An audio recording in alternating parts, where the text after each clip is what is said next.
Hari ini saya mau bicara tentang bahasa kasihnya Tuhan. Ya, kalau saudara pernah baca buku yang ditulis oleh Gary Chapman, itu dia menulis ada 5 bahasa kasih. 5 bahasa kasih itu maksudnya apa?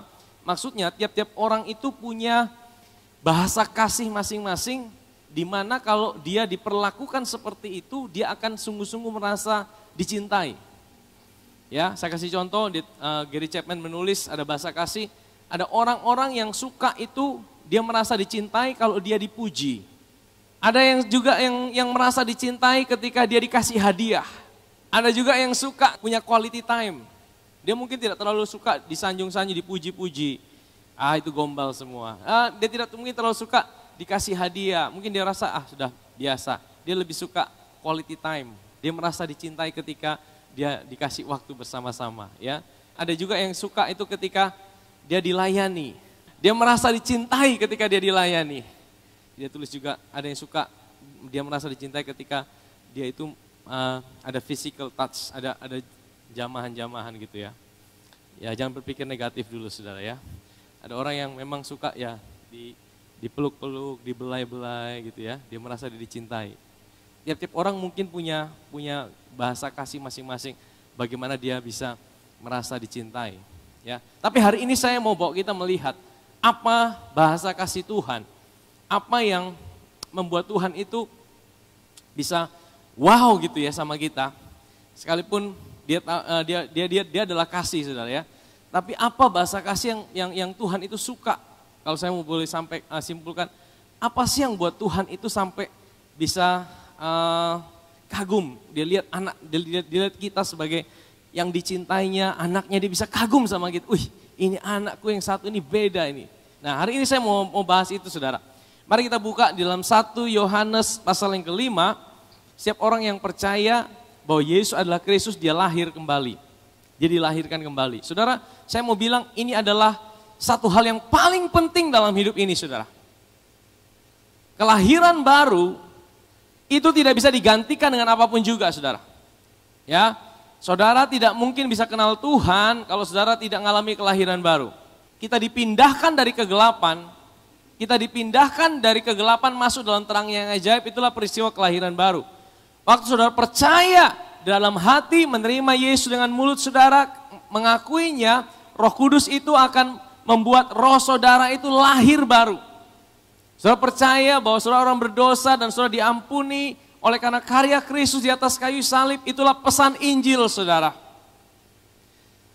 Dan inilah yang harus selalu kita beritakan supaya orang-orang mendengar tentang Injil. Amin saudara.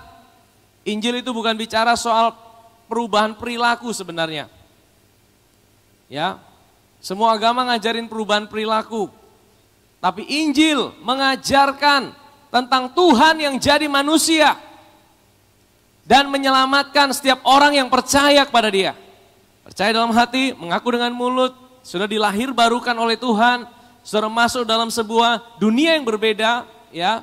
Saudara masuk dalam sebuah identitas yang berbeda, saudara menjadi anak-anak Tuhan, saudara ciptaan yang baru dalam Kristus. Dan saudara punya jaminan keselamatan di dalam Kristus. Amin saudara. Inilah tandanya bahwa kita mengasihi anak-anak Tuhan, yaitu apabila kita mengasihi Tuhan serta melakukan perintah-perintahnya. Sebab inilah kasih kepada Allah, yaitu apa? Inilah apa yang Tuhan suka nih. Kita menuruti apa? Perintah-perintahnya. Perintah-perintahnya itu apa? Tidak berat. Saudara, menurut saudara perintah-perintahnya itu berat atau tidak saudara? Tergantung cara pandang saudara. Yang pertama, bagaimana cara pandang kita terhadap perintah Tuhan? Kalau kita salah memandang perintah-perintah Tuhan, kita akan melihat perintah Tuhan itu sebagai sesuatu yang berat dalam hidup kita. Ada banyak sekali perintah Tuhan, ya. Engkau harus mengasihi sesamamu, engkau harus mengampuni. Bahkan dalam hukum Taurat 613 aturan yang Tuhan tulis buat orang Israel. Berat atau tidak saudara? 613 aturan. Saudara, saya mau bilang, jangankan 613, 10 aja susah saudara. Jangan mencuri, jangan membunuh, jangan bersaksi dusta. Saya tidak mencuri kok. Saya tidak membunuh kok. Mungkin saudara tidak pernah membunuh. Tapi pernahkah saudara membenci sesamamu? Yesus berkata, barang siapa yang membenci selamanya adalah membunuh. Jadi kalau kita lihat dari sudut pandang perintah Tuhan itu dari sudut pandang perjanjian lama itu sangat susah saudara. Tapi kenapa Yohanes katakan perintah-perintahnya tidak berat? Saudara, kalau kita melihat perintah Tuhan itu sebagai sebuah tuntutan untuk mendapatkan kasih dan perkenanan Tuhan, kalau kita melakukannya, kalau kita bisa lakukan itu kita dapat berkat Tuhan, kalau kita tidak bisa lakukan itu kita dapat kutuk dan penghukuman dari Tuhan. Kalau kita mengukur perkenanan, berkat, kasih Tuhan berdasarkan kekuatan kita untuk mentaati perintah-perintahnya, itu berat saudara. Itu berat saudara. Itu sangat berat. Dan Tuhan tahu kita tidak mungkin mampu lakukan itu saudara. Buktinya apa? 1500 tahun orang Israel hidup di bawah tuntutan hukum Taurat. Ada satu orang yang bisa sempurna melakukan itu? Ada? Tidak ada. 1500 tahun sejak hukum Taurat diberikan sampai kedatangan Yesus, tidak ada satu orang Israel pun yang bisa dengan setia melakukan semua perintah-perintah Tuhan. Artinya perintah-perintah itu sangat berat buat mereka, bahkan mustahil. Karena tujuan diberikannya hukum Taurat dengan sistem berkat dan kutuk itu bukan untuk membenarkan manusia. Tuhan tahu manusia tidak mampu, tapi manusia tidak tahu dia tidak mampu. Tuhan tahu orang Israel tidak mampu, orang Israel tidak tahu dia tidak mampu. Sampai satu titik Yesus bilang, kalian tidak bisa mengasihi Tuhan dengan segenap hatimu, segenap jiwamu, segenap kekuatanmu. Sekarang lihat aku. Aku turun dari sorga jadi manusia untuk mencintaimu dengan segenap hatiku, segenap jiwaku, segenap kekuatanku. Aku tinggalkan yang terbaik, aku tinggalkan sorga. Seperti seorang pedagang yang menemukan mutiara yang indah. Engkaulah mutiara yang indah yang ditemukan oleh Tuhan. Ingat, Tuhan itu yang mengejar hidup saudara, bukan saudara mengejar Tuhan. Injil itu bicara apa? Dia turun dari sorga dan menemukan hidup saudara. Amin saudara. Kita tidak mungkin bisa datang pada Tuhan kalau Tuhan tidak datang dalam hidup kita. Tuhan itu ambil inisiatif jadi manusia. Dia mencintai saudara. Bahkan ketika kita belum tahu apa-apa. Dia mengasihi kita bahkan kita belum sadar apa-apa. Itu yang dinamakan cinta tanpa syarat dari Tuhan. Cinta sekalipun. Amin saudara. Hari ini Tuhan balik sistemnya. Sistemnya bukan lagi engkau harus mentaati perintah Tuhan supaya engkau diberkati, supaya engkau dikasihi, supaya engkau dicintai. Tuhan balik sistemnya. Engkau dikasihi dulu, engkau dicintai dulu, engkau diterima dulu, engkau diperkenan dulu, engkau diberkati dulu, engkau dikasihinya tanpa syarat, engkau diberkatinya dengan berlimpah-limpah. Dan dari situlah saudara bisa mengasihi Tuhan. Amin saudara. Kita bersyukur Tuhan berikan jaminan. Bahkan waktu kita masih berdosa, Dia sudah turun mencari hidup saudara. Inilah kasih itu. Bukan kita yang telah mengasihi Allah, tapi Allah yang telah mengasihi kita. Dan yang telah mengutus anaknya sebagai apa? Pendamaian bagi. Jadi kasih itu apa saudara? Kasih itu bukan kita yang telah mengasihi Tuhan. Kasih kita kepada Tuhan itu sebagai akibat kasih Tuhan terhadap kita. Ada yang namanya input, ada yang namanya output. Ada yang namanya akar, ada yang namanya buah. Kalau saudara mau memperbaiki buahnya, yang harus diperhatikan pertama apa? Akarnya. Kalau akarnya salah, terus akan salah buahnya. Ya, mungkin buahnya dipermak, diperbaharui, disemprot wangi-wangi. Tapi kalau akarnya salah, tetap bagaimanapun akan salah, saudara. Makanya Tuhan bilang akarnya harus diperbaiki. Kasih itu bukan kasih kita sama Tuhan yang pertama. Kasih kita sama Tuhan itu adalah buah daripada kasih Tuhan sama kita. Ya, makanya akarnya adalah kasih itu adalah Dia yang mencintai kita. Amin saudara, inilah kasih itu. Bukan kita yang mencintai Tuhan, tapi Tuhan yang telah mencintai kita dengan cara apa? Dia berikan anaknya yang tunggal untuk menghapus, menebus kita. Itu akarnya saudara. Itu akarnya, itulah cinta Tuhan buat hidup kita. Kasih Tuhan itu seperti matahari, kita ini seperti bulan. Bulan tidak punya sinar, matahari yang punya sinar, betul? Kalau bulan terima cahaya matahari, bulan itu akan bersinar seolah-olah dia punya sinar. Tapi dia tidak pernah punya sinar. Makanya kasih yang sejati itu hanya ada dalam Kristus. Amin. Dunia mungkin bisa menawarkan kasih-kasih, tapi itu bukan kasih yang sejati. Manusia diciptakan dengan satu kekosongan dalam hidupnya yang hanya bisa diisi kepuasan itu dengan cinta Tuhan. Saudara tahu kenapa Tuhan ciptakan saudara? Kalau kita gagal memahami, kita akan merasa bahwa kita diciptakan Tuhan untuk melayani, jadi hamba. Saudara, itu sebenarnya, itu semua adalah buah. Tapi dasar kenapa Tuhan ciptakan kita, karena dia adalah kasih. Kasih itu butuh objek. Saudara adalah objek kasihnya Tuhan. Saudara diciptakan untuk saudara menerima kepenuhan kasih Kristus. Amin saudara. Tuhan itu tidak mau sendirian. Di dalam kekekalan, Bapa, Anak, Roh Kudus, mereka saling mengasihi, saling mencintai. Mereka ada dalam hubungan kasih. Tapi mereka tidak mau pakai itu sendiri. Mereka ciptakan manusia untuk masuk dalam hubungan itu. Dan saudara dimasukkan. Saudara tahu Efesus 1 ayat 4 dan 5 bilang gini. Bahkan sebelum dunia dijadikan. Sebelum dunia dijadikan. Artinya sebelum Adam dan Hawa ada. Sebelum manusia jatuh dalam dosa. Saudara dan saya itu sudah ditaruh di dalam Kristus.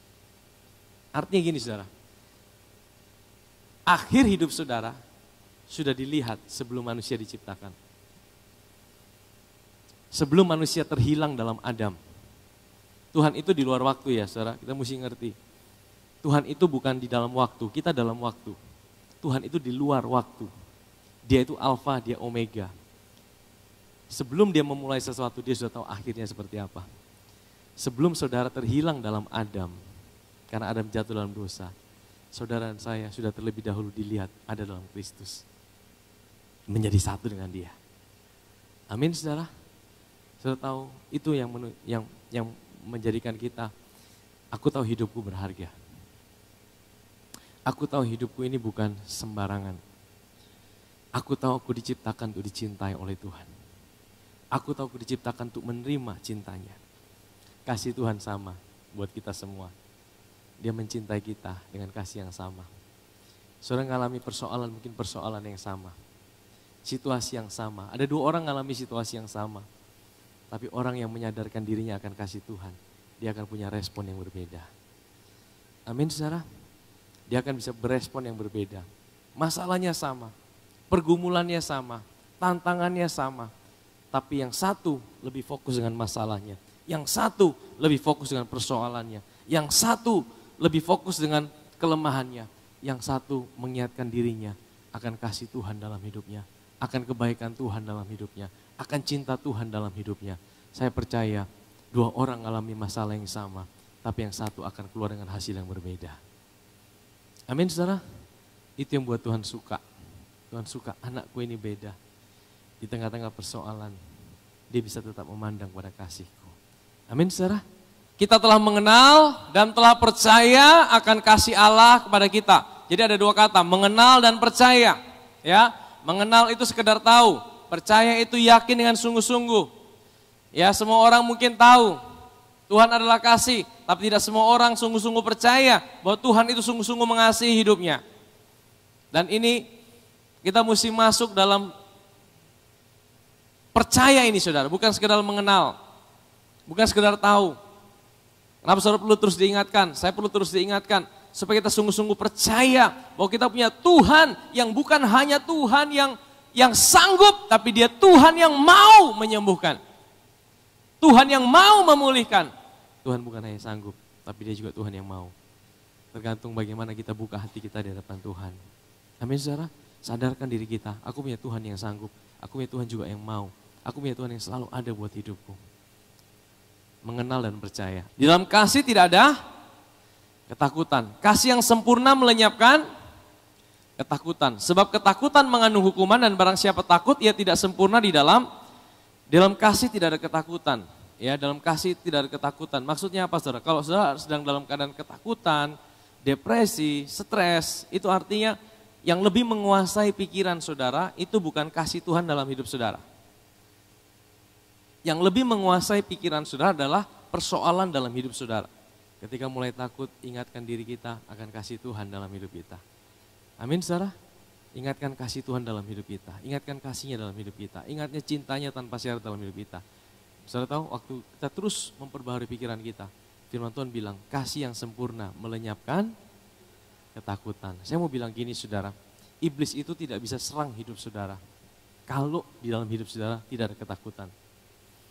Pintu gerbang untuk iblis menyerang kehidupan kita adalah kekhawatiran, ketakutan, dan dia buat kita stres, depresi.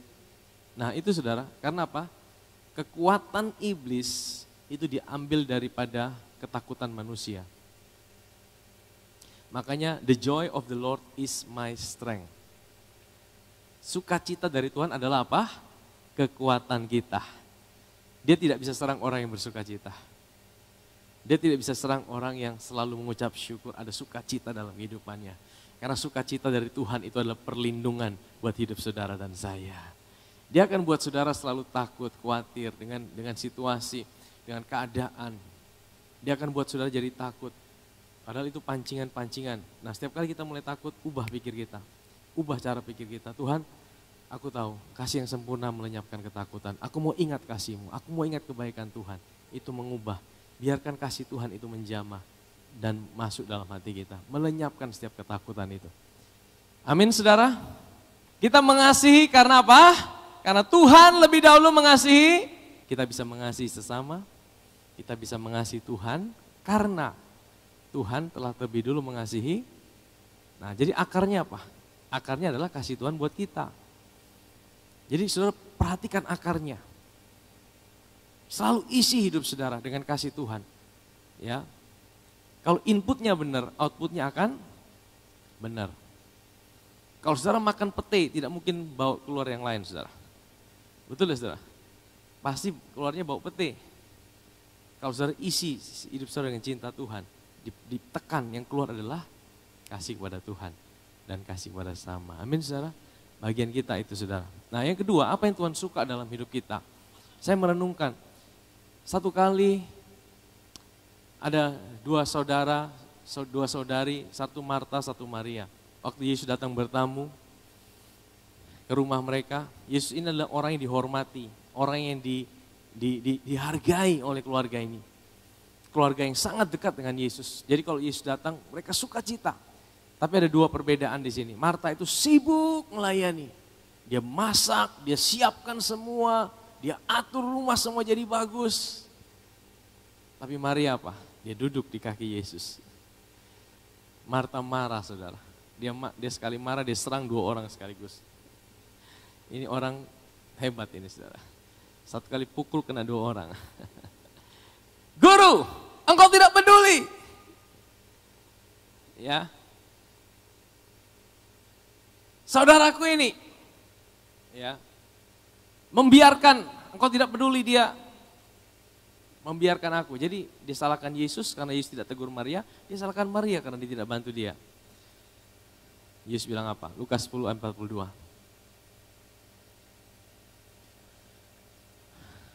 Tapi hanya satu saja yang perlu. Marta, Marta, engkau terlalu sibuk dengan banyak hal. Ya, tidak ada yang salah dengan kesibukan. Tidak ada yang salah dengan semua yang dilakukan. Tapi semua yang dilakukan harus lahir dari sebuah kesadaran akan rest, menikmati Tuhan. Hanya satu saja yang perlu. Artinya Tuhan bilangin, ini yang saya suka. Ini yang Tuhan suka. Ini yang Tuhan suka dalam hidup kita. Maria telah memilih bagian yang terbaik. Yang tidak akan diambil daripadanya. Amin saudara. Duduk di kaki Tuhan artinya sekalipun saudara sibuk. Tapi dalam hati saudara yang paling dalam, saudara selalu ingat akan Tuhan dalam hidup saudara. Selalu punya, ada sebuah koneksi dengan Tuhan. Ya, ada sebuah rest dalam hati saudara. Rest itu bukan do nothing. Rest itu bukan tidak kerjakan apa-apa, tapi kerjakan apa-apa dari kepenuhan saudara. Jangan kerjakan sesuatu dari sebuah tuntutan, engkau akan stres. Kerjakan itu dari sebuah supply atau penyediaan. Sadari Tuhan, sadari penyediaan Tuhan. Tuhan, aku mau melayani Tuhan, tapi aku tidak mau melayani dengan kekuatanku Tuhan. Aku minta supply dari Tuhan. Aku tahu waktu aku melayani Tuhan, Tuhan yang bicara buat aku. Tuhan yang ada buat aku. Jangan lakukan segala sesuatu berdasarkan tuntutan. Secara tidak sadar kita taruh diri kita di bawah sistem hukum Taurat, saudara. Kalau saudara sadar akan penyediaan Tuhan, Tuhan aku tahu, ada banyak hal yang harus aku kerjakan. Aku tidak mampu tapi aku punya Tuhan yang mampu. Aku tidak kuat tapi aku punya Tuhan yang kuat. Tuhan yang berjalan di depanku. Dia yang menyediakan bagi aku, bahkan sebelum aku berjalan di dalamnya. Amin saudara, sadari penyediaannya, sadari kekuatan daripada dia, berjalan dalam tuntunannya. Nikmati Tuhan dalam hidup saudara, maka saudara akan ada kekuatan untuk melakukan segala sesuatu. Amin saudara. Yang ketiga, ini poin yang terakhir saudara. Yang saya pelajari adalah Tuhan mau kita ini selalu datang sama Tuhan sebagaimana adanya diri kita. Ya, datang pada Tuhan sebagaimana adanya dirimu. Ketika kita datang pada Tuhan dengan kita tutup sesuatu dalam hidup kita, ya, kita tidak akan pernah sungguh-sungguh merasakan kita dicintai. Saudara tahu kenapa Tuhan itu sangat keras dengan ahli Taurat dan orang Farisi? Kenapa Tuhan itu hardik mereka sangat keras? Apakah Tuhan benci mereka? Sebenarnya Tuhan tidak benci mereka. Tuhan sayang sama mereka. Tapi kenapa ahli Taurat dan orang Farisi itu Tuhan sangat keras? Karena apa? Karena mereka pakai topeng. Mereka pakai sesuatu untuk menutupi hidup mereka. Mereka tutupi dengan sesuatu yang baik di depan mereka. Itu sebagai sebuah topeng untuk mereka, seperti mereka datang pada Tuhan. Tuhan, aku udah lakukan ini loh Tuhan. Tuhan, aku udah berdoa, aku udah berpuasa. Tuhan, aku udah buat ini buat Tuhan. Dia kan tidak buat itu. Aku harus diberkati sama Tuhan. Jadi dia datang pada Tuhan dengan dia pakai sesuatu dalam kehidupannya. Dan dia pikir dengan itu dia dapat perkenanan Tuhan dalam hidupnya. Saudara, kalau kita datang pada Tuhan seperti itu, dan kita merasa Tuhan mengasihi kita karena apa yang bisa kita lakukan buat Tuhan, kita tidak pernah akan sungguh-sungguh merasa dicintai. Ada seorang wanita di pinggir sumur, wanita Samaria, saudara ingat kisah itu. Waktu Yesus datang, bertemu dia, kira-kira Yesus sudah tahu tidak siapa wanita ini? Tahu tidak? Tahu. Firman Tuhan katakan, Yesus harus melintasi daerah Samaria. Dia mau ke Galilea, dan orang Yahudi tidak pernah lewat Samaria karena apa? Orang Yahudi dan orang Samaria itu saling bermusuhan. Mereka tidak lihat muka, tidak lihat mata ke mata. Mereka saling buang muka. Karena apa? Mereka punya riwayat permusuhan. Jadi kalau orang Yahudi dipilih daripada lewat Samaria, mereka pilih muter lewat daerah Jordan. Tapi kenapa firman Tuhan katakan Yesus harus melewati daerah Samaria? Karena dia tahu di situ ada seorang wanita yang membutuhkan dia. Seorang wanita berdosa yang sedang hidup dalam perselingkuhan. Wanita ini tahu tidak Yesus tahu tentang dia? Tidak. Buktinya apa? Waktu pertama kali berjumpa, wanita ini bilang apa? Yesus kan bilang, kasih air aku dong. Yesus mulainya bagus, kasih air aku dong. Wanita yang bilang apa? Masa seorang Yahudi minta air sama saya, seorang Samaria? Yesus kemudian bilang gini, kalau kamu tahu siapa yang minta air sama kamu, kamu pasti akan minta air lagi sama aku. Wah, kamu kan tidak punya timba, bagaimana kamu bisa dapat air? Kemudian Yesus mulai cerita, Yesus mulai masuk lebih dalam lagi. Singkat cerita Yesus mulai panggil suamimu ke sini. Wanita ini bilang apa? Saya tidak punya suami kok, artinya dia mau tutup. Dia bilang, dia tidak tahu kalau Yesus tahu dirinya, betul? Dia bilang, saya tidak punya suami kok. Tapi selalu perhatikan apa jawab Yesus. Kalau Yesus tahu sebenarnya, kalau kita jadi Yesus, lu omong kosong. Betul ya saudara? Omong kosong kau. Bertobat. Apakah seperti itu? Tidak, Yesus bilang apa? Betul apa yang kau katakan, kau tidak punya suami. Dipuji dulu saudara. Dipuji dulu, tapi kemudian apa? Karena yang sekarang ini juga bukan suamimu kan? Ini yang keenam ini bukan suamimu kan? Wanita langsung kaget. Dia tahu. Di rumah ada yang keenam, dan itu bukan suamiku. Dia tahu dari mana ini orang. Jadi selama ini tadi kita ngomong-ngomong, dia sudah tahu saya punya hidup. Dia nabi ini, dia tahu siapa saya. Tapi kenapa dia tetap mau ngomong dengan saya?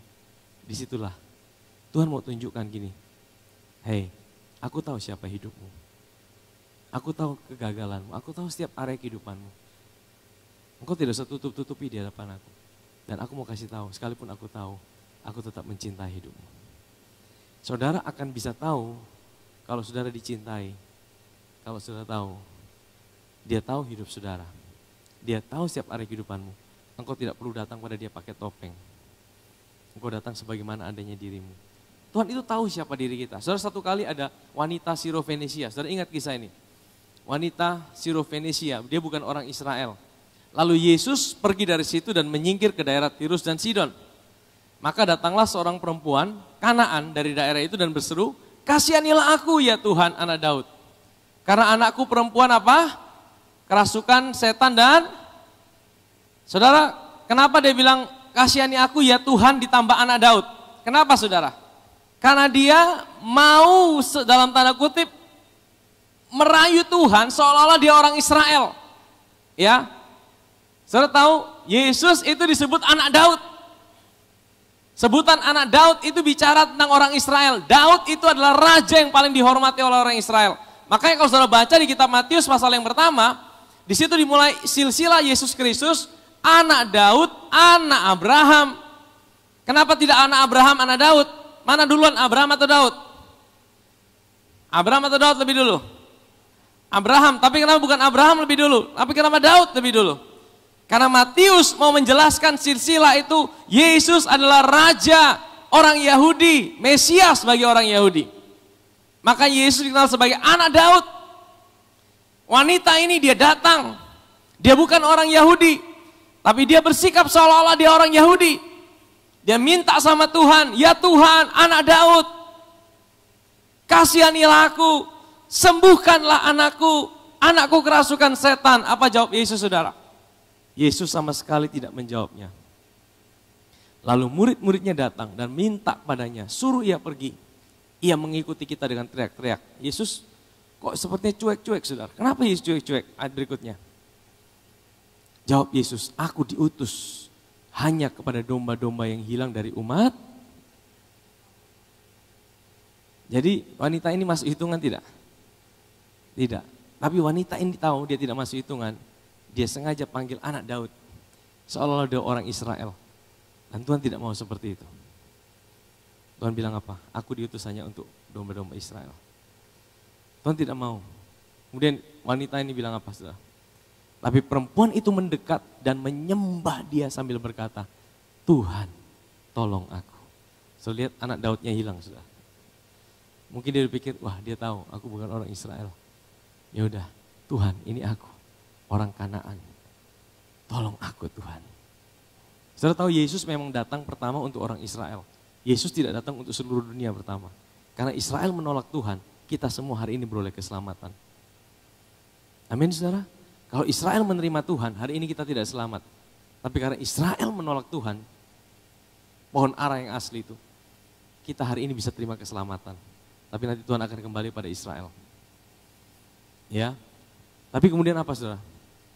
Yesus menjawab, tidak patut mengambil roti yang disediakan bagi anak-anak dan melemparkannya kepada anjing. Jadi memang pada waktu itu orang Israel itu menganggap orang-orang bangsa lain itu sebagai anjing, artinya bukan anjing besar, anjing kecil. Anjing kecil saudara, papis itu anjing kecil itu saudara. Orang-orang di luar Israel, orang Yahudi, itu dianggap sebagai anjing kecil. Jadi Yesus mau kasih tahu, ini identitasmu nih. Wanita ini bilang apa saudara? Dia tidak marah, tapi dia bilang apa? Benar Tuhan, namun anjing itu makan remah-remah yang jatuh dari meja tuannya. Wanita bilang, oke, aku memang anjing-anjing kecil itu. Aku identitasku seperti itu. Tolong Tuhan, aku mau makan remah-remah dari meja tuannya. Tuhan bilang apa saudara? Ayat 28. Maka Yesus menjawab dan berkata padanya, hai ibu, besar imanmu. Maka jadilah kepadamu seperti yang kau kehendaki. Seketika itu juga apa? Anaknya. Jadi Tuhan tidak mau wanita ini datang dengan bawa-bawa nama Israel. Tapi Tuhan mau dia datang sebagaimana adanya dirinya. Tuhan tolong tidak? Tuhan tolong saudara. Amin saudara. Amsal 17 ayat yang ke-15. Membenarkan orang fasik dan mempersalahkan orang benar, kedua-duanya adalah kekejian bagi. Membenarkan orang fasik. Apa artinya membenarkan orang fasik? Siapa orang fasik itu? Orang fasik adalah orang yang berkata sebenarnya dia tidak butuh Tuhan dalam hidupnya. Orang fasik itu orang yang berkata, aku tidak perlu Tuhan kok. Yang perlu Tuhan itu orang-orang yang berdosa, yang teroris, perampok, membunuh. Aku kan baik-baik, yang penting prinsip hidupku adalah aku tidak kasih rugi orang. Aku berbuat baik. Pernah sudah dengar seperti itu? Yang penting kan saya tidak kasih rugi orang, saya tidak perlu Tuhan dalam hidup ini. Ada orang seperti itu saudara, dia pikir ya dia bisa berbuat baik, dia bisa lakukan yang baik, dia tidak perlu Tuhan. Itu orang fasik saudara. Dan Tuhan bilang membenarkan orang fasik itu adalah apa? Kekejian. Dengan kata lain Tuhan bilang gini, tidak ada seorang pun yang tidak perlu Tuhan sebagai juru selamat dalam kehidupannya. Tidak ada jalan keselamatan yang lain selain datang kepada Yesus. Karena Yesus satu-satunya jalan untuk bisa seseorang itu dibenarkan. Amin saudara. Tidak cukup perbuatan baik kita. Tidak cukup kita merasa, saya tidak buat kejahatan. Saudara, mungkin kejahatan yang kelihatan tidak, tapi kejahatan yang di dalam hati siapa yang tahu? Iya kan? Membenci saja udah membunuh. Mengingini saja udah berzina. Iya kan? Nah, artinya tidak ada seorang pun yang bisa dibenarkan. Tapi di sisi yang lain, bukan cuma membenarkan orang fasik, mempersalahkan orang benar adalah apa? Kekejian. Sekarang saya tanya, siapa orang benar? Siapa di tempat ini orang benar? Oh tidak ada ya? Aduh Tuhan. Tolong Tuhan. Kalau tidak ada orang benar, saya merasa bersalah Tuhan. Saudara tahu orang benar itu siapa? Orang yang dibenarkan bukan karena perbuatannya, tapi oleh karena karya Kristus di atas kayu salib. Amin saudara? Karya Kristus di atas kayu salib yang membenarkan dia waktu dia datang pada Tuhan. Saudara tahu 2 Korintus 5 ayat 21 bilang apa? Dia yang tidak mengenal dosa telah dijadikan dosa. Oleh karena dosa siapa? Saudara dan saya. Supaya di dalam dia kita semua apa? Dibenarkan. Amin saudara. Dengan kata lain kita dijadikan benar. Tahukah saudara? Saudara itu dibenarkan seperti apa sih? Kita ini bukan cuma dipakaikan jaket putih sehingga kita jadi orang benar. Bukan saudara. Dosa kita bukan cuma ditutupi. Saya mau bilang gini. Di dalam saudara dimasukkan kebenaran Tuhan. Bukan hanya di luar saudara ditutup. Tapi di dalam saudara dimasukkan kebenaran Tuhan. Waktu saudara lahir baru, saudara jadi orang benar. Saudara punya identitas yang baru. Saudara punya hak berdiri di hadapan Tuhan. Sama seperti Yesus berdiri di hadapan Bapa di sorga. Amin saudara. Nah ini yang dikatakan apa? Kalau kita menyalahkan orang benar, itu kekejian. Ini bukan bicara kita menyalahkan orang lain. Diri kita sendiri. Bagaimana engkau lihat dirimu? Kenapa Tuhan bilang datang kepadaku sebagaimana ada dirimu? Siapa dirimu hari ini? Siapa diri kita? Siapa? Orang benar. Amin saudara? Siapa diri kita? Orang benar. Makanya saudara harus datang pada Tuhan. Berdoa sama Tuhan. Datang sama dia. Lihat dirimu sebagaimana Tuhan lihat dirimu. Kadang-kadang saudara datang sama Tuhan. Saudara merasa Tuhan. Apa iya Tuhan itu aku orang benar? Saudara mulai lihat situasimu, saudara melihat kegagalanmu, saudara melihat masalahmu. Dan ada tuduhan-tuduhan, ada penghukuman-penghukuman. Ada intimidasi yang buat merasa, jangan-jangan aku bukan anak Tuhan. Saudara, itu tipuan iblis saudara. Saudara harus datang pada Tuhan, jangan bawa embel-embel yang lain. Jangan bawa performancemu, jangan bawa semua yang bisa engkau andalkan atau semua yang bisa menjatuhkan hidupmu. Datang pada Tuhan sebagaimana adanya dirimu. Karena engkau tahu siapa dirimu. Aku adalah orang benarnya Tuhan. Karena aku orang benarnya Tuhan, aku tahu, aku berdoa di dalam nama Yesus, Bapa melihat aku seperti dia melihat Yesus. Amin saudara, datang pada dia sebagaimana adanya dirimu. Datang pada dia, lihat siapa dirimu. Karena Tuhan bilang, menyalahkan, membenarkan orang fasik. Membenarkan orang fasik itu bukan buat kita. Kita bukan orang fasik, kita orang benar. Tapi menyalahkan orang benar, itu kekejian bagi Tuhan. Amin saudara. Ketika saudara tahu siapa saudara dalam Kristus, tapi saudara mulai ragu, saudara mulai bimbang, saudara mulai tidak percaya itu, saudara mulai ragu sama itu. Apa iya Tuhan itu ada buat aku? Apa iya Tuhan itu sayang sama aku? Saudara tahu itu saudara sedang melecehkan karya Kristus dalam hidup saudara. Apa yang Tuhan suka dalam hidup kita? Selalu sadari kasih-Nya. Amin. Engkau receiver, saya receiver. Akarnya adalah sadari kasih Tuhan. Kalau engkau selalu menyadari kasih Tuhan, yang keluar dalam hidupmu adalah sesuatu yang baik, sesuatu yang benar, sesuatu yang mulia. Yang kedua, Tuhan suka apa? Quality time. Saudara punya waktu, saudara punya kesendirian bersama dengan Tuhan. Amin saudara. Enjoy, nikmati dia dalam hidup saudara. Yang ketiga, datang pada dia sebagaimana adanya dirimu. Ingat siapa diri saudara? Orang benar. Datang pada dia sebagaimana adanya dirimu. Ingat, kalau engkau mulai ragukan dirimu, itu seperti engkau mempersalahkan orang benar. Firman Tuhan katakan apa? Membenarkan orang fasik, mempersalahkan orang benar, itu adalah kekejian bagi Tuhan. Karena itu bicara tentang karya Kristus, saudara. Karya Kristus. Datang pada dia, panggil namanya, ya Aba, ya Bapa. Aku datang padamu Tuhan. Aku tahu aku adalah orang benarmu. Terlepas semua situasi, keadaan yang terjadi dalam hidupku. Aku tahu aku adalah orang benarmu. Aku datang padamu Tuhan. Doa apa yang saudara mau doakan. Tapi berdiri sebagai orang benar di hadapan Tuhan. Amin saudara.